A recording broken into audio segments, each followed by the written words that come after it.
Alvin Faiz ikut angkat bicara dalam drama saling sindir antara istrinya, Henny Rahman dengan Larissa Chow. Putra sulung almarhum Ustaz Arifin Ilham itu meminta agar keduanya tak menyelesaikan masalah di sosial media. Hal tersebut diungkapkan Alvin Faiz lewat unggahannya di Instagram Story miliknya. Alvin Faiz mengatakan ia mencoba mengikuti ajaran dari almarhumah ayahnya untuk tak mengumbar masalah. Beberapa waktu lalu sosial media kembali ramai membahas drama dari rumah tangga Alvin Faiz. Setelah resmi menikah dengan Henny Rahman, rupanya ada drama baru dari rumah tangga mereka antara Henny dan Larissa. Larissa sempat mengunggah tangkap layar SMS dari Henny Rahman kepada dirinya.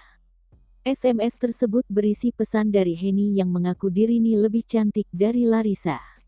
Henny juga diduga menyebut keluarga Alvin memuji dirinya lebih cantik, bahkan ia terang-terangan mengaku tak cemburu dengan Larissa sebagai mantan istri Alvin. Unggahan Larissa pun mendapat banyak respon dari warganet yang kemudian membela mantan istri Alvin Faiz tersebut.